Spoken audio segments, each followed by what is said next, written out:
Bonjour et bienvenue à Finance 360 avec Alex Demers.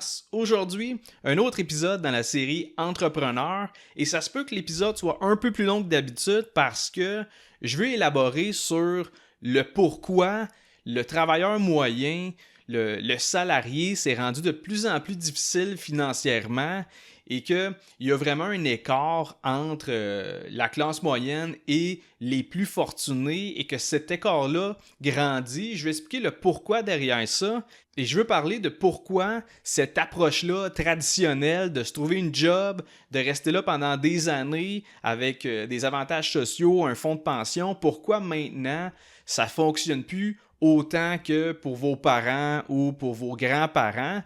Et c'est un peu le sujet de l'épisode, mais j'ai l'impression que je vais déborder un peu.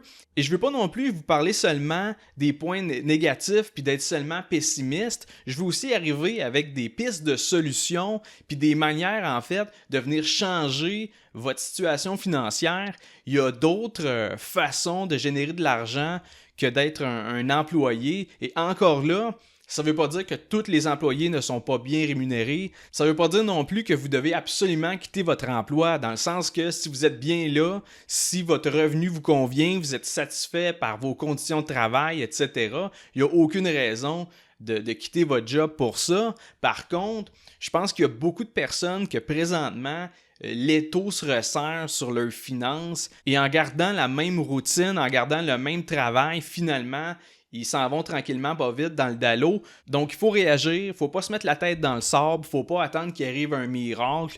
Donc, c'est un peu le sujet de l'épisode d'aujourd'hui. Donc, comme vous avez pu le constater, c'est rendu de plus en plus difficile de survivre financièrement pour le travailleur moyen. Disons, quelqu'un qui gagne autour de 60-65 000 par année. Dans les années 60, il faut se souvenir qu'un seul salaire, c'était suffisant. Les messieurs allaient travailler, puis les femmes restaient à la maison pour s'occuper des enfants. Et dans ce temps-là, le salaire d'une seule personne, c'est ça qui permettait de payer la maison, la voiture et toutes les autres dépenses. Et c'était pas du grand luxe à l'époque, mais le travailleur moyen, mettons le gars qui travaillait 40 heures dans une usine avec un peu de temps supplémentaire, ben, il générait assez d'argent pour subvenir aux besoins de toute sa famille. Et maintenant, le coût de la vie a tellement explosé qu'il y a bien du monde qui arrive difficilement, même avec 2 salaires à temps plein. Et ce qu'il faut comprendre, c'est que l'inflation, c'est ça qui est à la racine de bien des problèmes, c'est-à-dire que la dépréciation de la valeur de l'argent au fil du temps, c'est ça qui a détruit la qualité de vie du travailleur moyen. Je vous explique, les personnes qui valent des millions, pensez-vous qu'ils gardent leurs millions dans un compte de banque? Ben non, les autres ils prennent leur cash puis ils achètent des actifs avec, que ce soit sous forme d'immobilier, des actions, des lingots d'or, du bitcoin, peu importe. L'idée c'est que les gens fortunés, ben, ils investissent puis leur richesse est sous forme d'actifs et non pas d'argent liquide. Et on se souvient que l'inflation, ça diminue le pouvoir d'achat de l'argent, mais de l'autre côté, l'effet de ça, c'est que la valeur des actifs, elle augmente. C'est logique. Si chaque dollar vaut moins, ça va te prendre de plus en plus de dollars pour acheter la même chose. Et l'augmentation généralisée du prix des biens et services, en fait, c'est une répercussion de la dépréciation de la valeur de l'argent. Et vous pouvez comprendre que la problématique que ça crée, c'est que le travailleur moyen, il dépend de son salaire pour payer toutes ses dépenses et l'augmentation de son salaire, elle n'est pas aussi élevée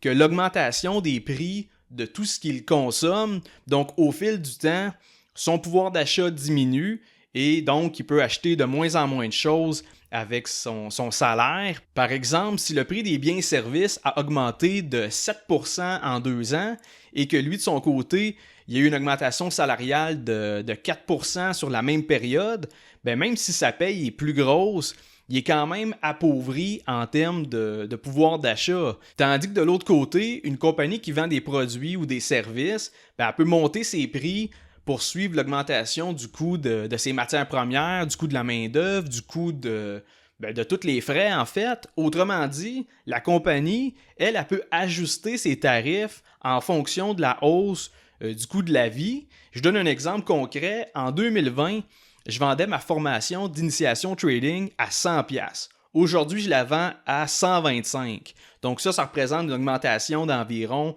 25% sur 4 ans, soit un peu plus de 6% par année.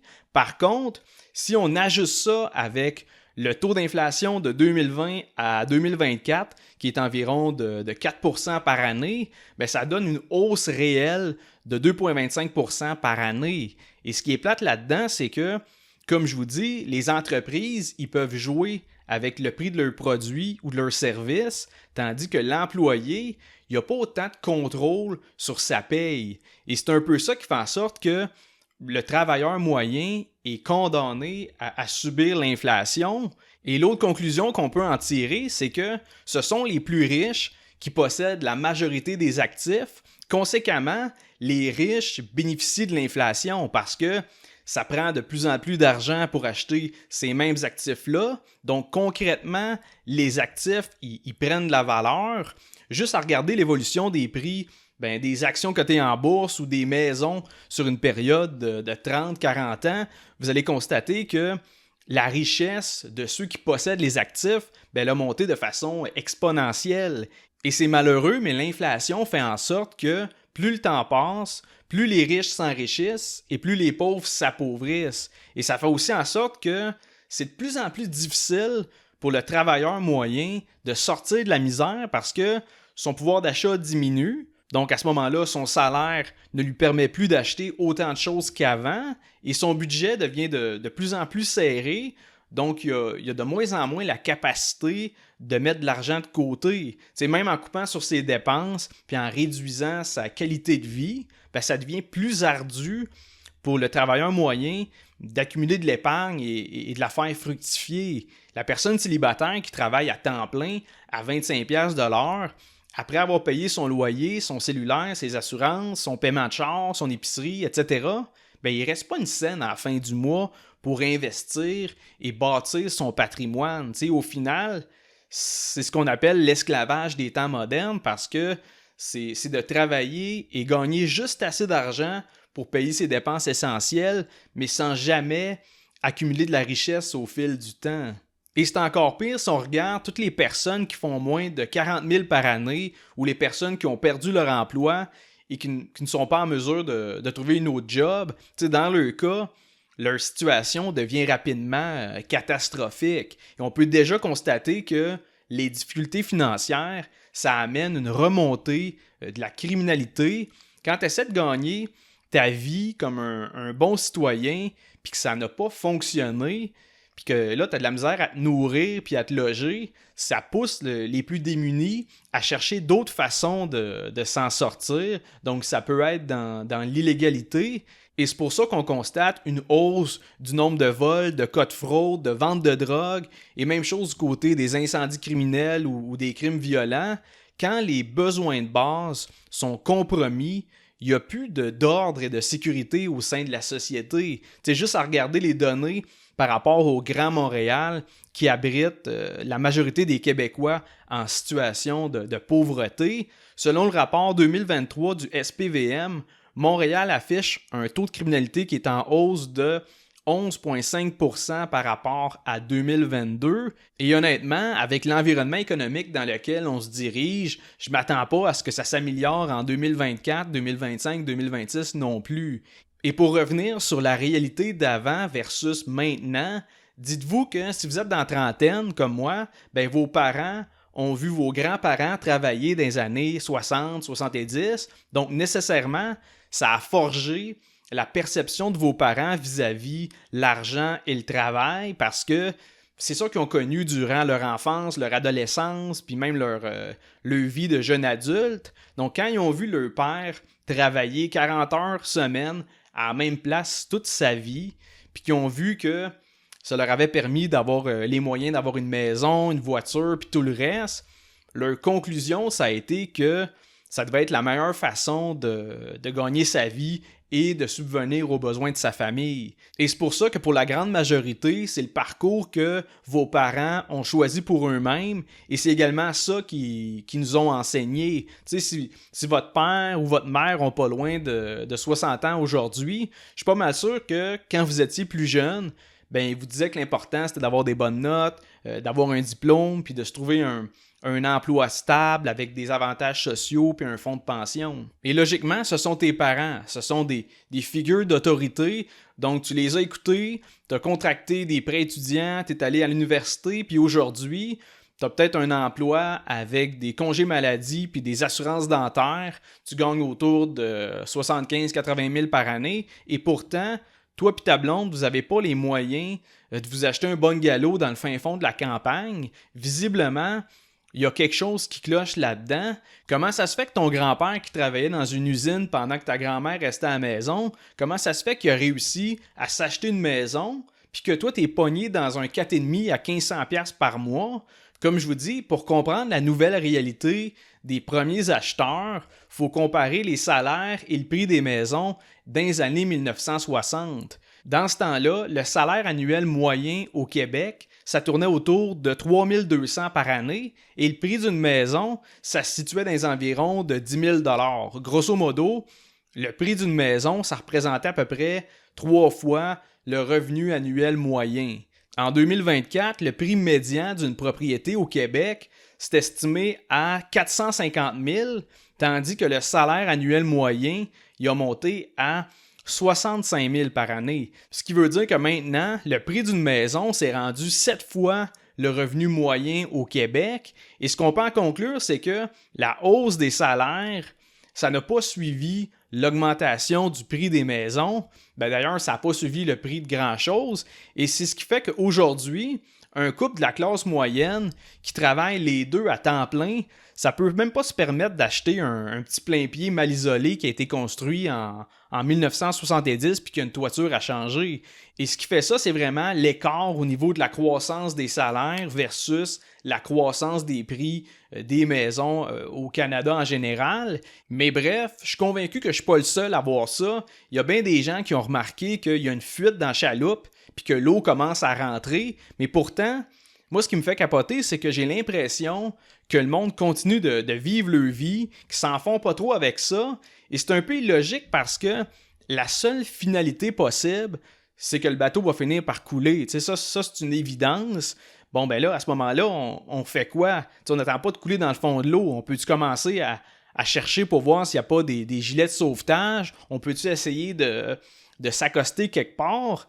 Et là, attention, je dis pas que la solution est simple ou facile ou que tout le monde peut devenir multimillionnaire puis que ça va régler la problématique. Je suis conscient que c'est très difficile, surtout maintenant, de quitter la classe moyenne puis de plus être dépendant de sa paye aux 2 semaines, mais ça veut pas dire non plus que c'est impossible. Présentement, ce que je trouve inquiétant, c'est que je pense qu'il y a beaucoup de monde qui se rendent compte que leurs finances personnelles se dégradent, ils sont stressés par rapport à ça, ils vivent paye par paye, ils se financent avec leur carte de crédit ou leur marge de crédit, puis à chaque mois, ils remboursent le minimum, mais pourtant, ils restent dans la même routine. C'est comme si ils s'attendaient que du jour au lendemain, il allait arriver un miracle. Et encore là, je le sais que pour certaines personnes, le miracle, ça a été sous forme de leurs parents. Il y a un transfert générationnel qui se fait présentement, c'est-à-dire que ceux qui ont accumulé des actifs dans le passé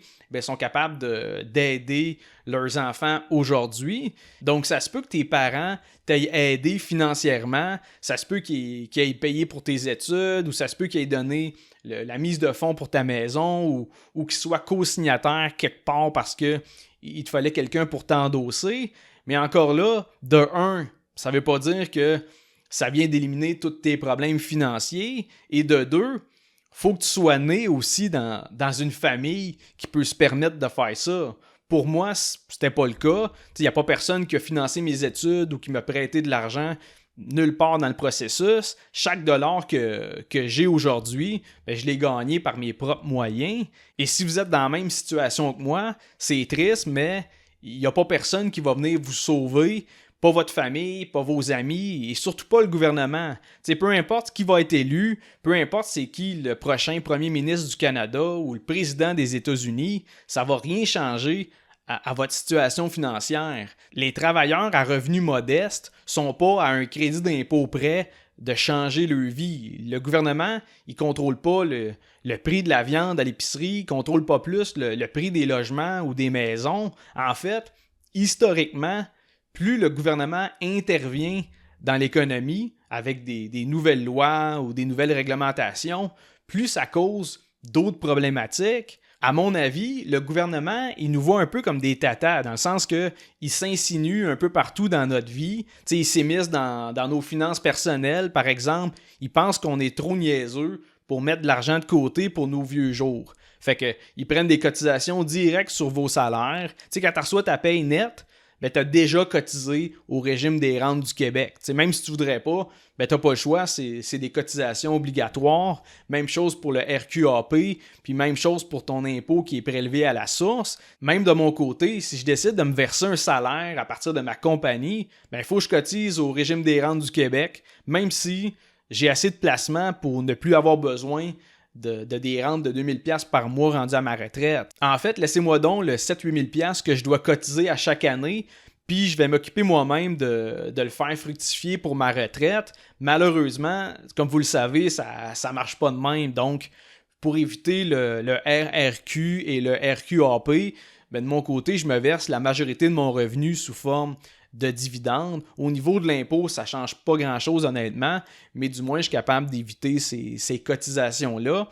Et vous le savez, je gère moi-même mon propre portefeuille, donc mon argent pour ma retraite, elle se trouve là. Mais en même temps, je comprends l'idée que le régime des rentes du Québec, le concept, c'est d'avoir un filet social pour éviter qu'on se retrouve avec un paquet de personnes âgées avec aucune source de revenus parce que eux autres, il n'y avait aucun placement ni aucun fonds de pension. Et je sais bien que si on enlève le RRQ, on finirait avec plein de monde âgé de 70-75 ans, puis capable de travailler, puis avec pas une scène, et à ce moment-là, le gouvernement viendrait créer un autre type de programme pour venir les aider. Donc, au final, on se retrouverait quand même à payer pour eux autres collectivement.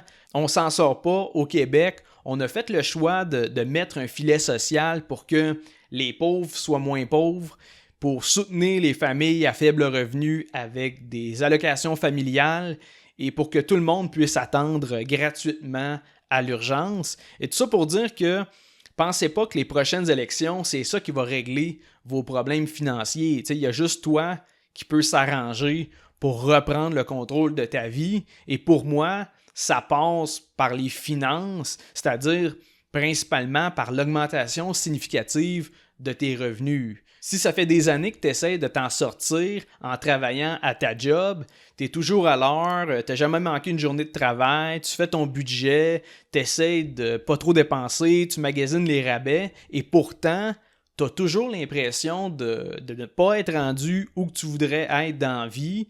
Tu n'as toujours pas réussi à mettre 100 000$ de côté, tu es rendu dans la trentaine puis tu te demandes quoi faire pour améliorer ta situation.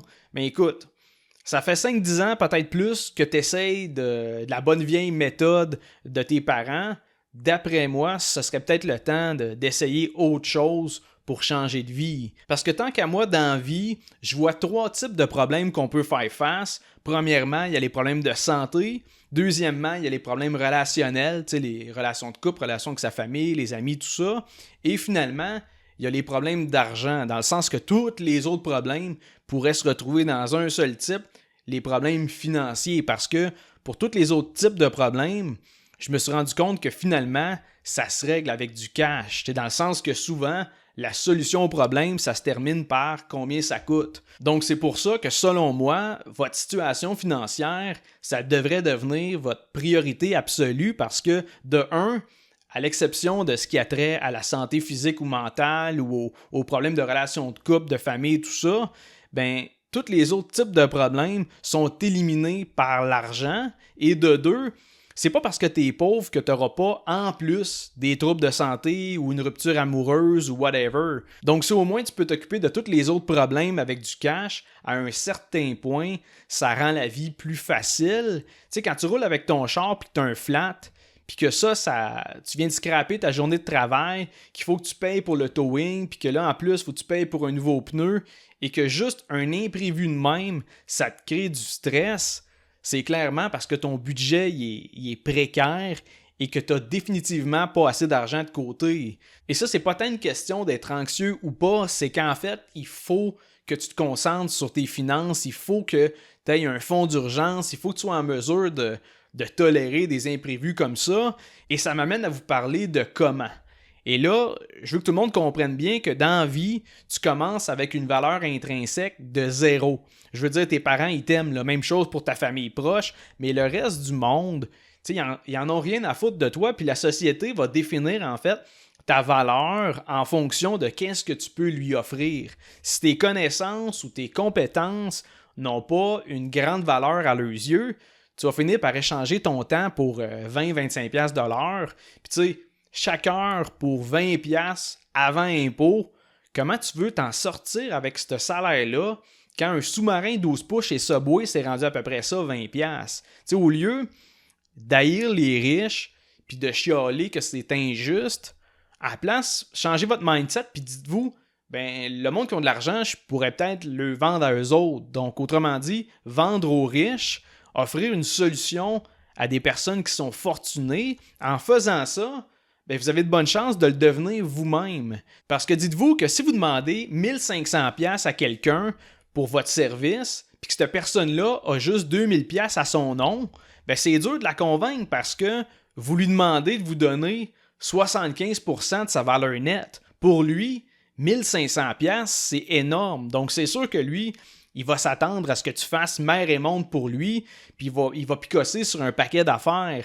Et c'est pour ça que les business que j'ai démarrés ou que je suis encore associé présentement, pour la majorité, ce sont des entreprises qui vont vendre à du monde fortuné. Tu sais, ma première compagnie d'esthétique, ben à 500-600$ de la job en 2012, logiquement, je faisais pas de porte-à-porte dans des quartiers défavorisés. Ensuite de ça, mon lave-auto, celui que j'ai été copropriétaire pendant 2 ans, on était littéralement le car wash à la main le plus cher dans toutes les Laurentides. T'sais, malgré le fait qu'au début, un paquet de monde a reviré de bord en voyant les prix sur notre pancarte à l'entrée, ultimement, nos clients étaient satisfaits parce qu'on offrait des lavages de qualité. Mes employés avaient des bons salaires et ils ramassaient des gros pourboires. Puis de mon côté, ben, ma marge bénéficiaire était beaucoup plus élevée que toutes les autres lave-autos qui chargeaient quasiment la moitié de mes prix. Donc tout le monde s'en sortait gagnant, les clients étaient contents, les employés étaient contents, moi aussi j'étais content. Et je vais vous dire autre chose aussi, c'est que plus vos prix sont élevés, plus vos clients vont se commettre. Tu sais, je donne un exemple, si tu payes 20$ par mois pour ton abonnement au gym, ben ça se peut qu'après 2-3 mois, ça se peut que tu arrêtes d'y aller sans trop te poser de questions.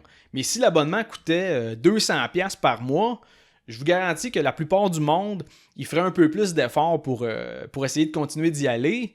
Et je peux vous donner un autre exemple. Mon service conseil pour les propriétaires d'entreprises, ça coûte relativement cher. Et il y a 2 raisons pour ça. De un, avec tout l'argent de plus que tu vas avoir dans tes poches après mon mandat de consultation, finalement, je t'aurais rien coûté. Là, dans le sens que si je te charge 20 000, c'est parce que l'objectif, c'est d'aller chercher un 40-60 000 supplémentaires. Et la deuxième raison, c'est parce que pour que ça marche, ça prend de l'implication de la part du client.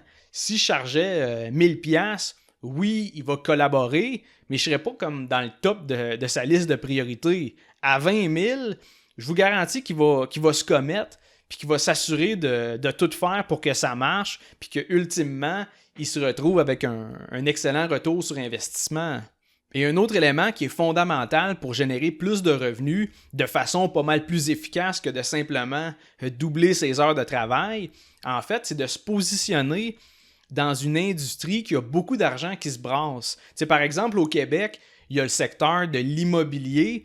Donc, acheter une maison unifamiliale puis devenir esclave de son hypothèque, c'est pas le meilleur move. Par contre, tout le monde qui est impliqué dans ce processus-là fait de la grosse argent. Tu sais, le courtier hypothécaire, le courtier immobilier, l'entrepreneur général qui a bâti dans le cas d'une maison neuve, les banques qui font des intérêts sur les prêts. Bref, la société met le fait d'être propriétaire sur un piédestal et en même temps, tous les professionnels impliqués dans le processus s'enrichissent. Donc, en te positionnant quelque part dans cette industrie-là, tu augmentes tes chances d'améliorer ta situation financière. Et là, je ne suis pas en train de dire que tu es obligé de devenir courtier hypothécaire ou courtier immobilier. Tu sais, honnêtement, en 2020-2021, il y a déjà eu une vague de nouvelles inscriptions de ce côté-là parce que quand les gens ont entendu parler des commissions que se ramassaient les courtiers en vendant des maisons en surenchère, tout le monde puis le cousin voulait devenir courtier. C'est juste pour vous donner une idée, en 2024, on est rendu à 16 379 titulaires d'un permis de courtage immobilier. Et ça, c'est juste au Québec. Et je dis pas qu'il n'y a plus d'argent à faire avec ça. Je dis seulement que si tu te lances là-dedans cette année, ben, il va falloir que tu trouves une excellente manière de te démarquer parce que il y a déjà une couple de gros joueurs qui ont pogné le lead. Mon point, c'est plus que si tu te rattaches à cette industrie-là en offrant des services aux professionnels qui opèrent là-dedans, théoriquement, tu vas te trouver des acheteurs potentiels qui ont les moyens de te payer. Et ça peut être n'importe quoi. Là. Tu pourrais trouver une manière de générer des prospects pour des courtiers immobiliers. Tu pourrais offrir tes services pour prendre des photos avec un drone ou filmer pour faire le montage. Parce que maintenant, pour les mises en marché, les courtiers immobiliers, ils misent beaucoup sur les vidéos qu'ils partagent sur les réseaux sociaux.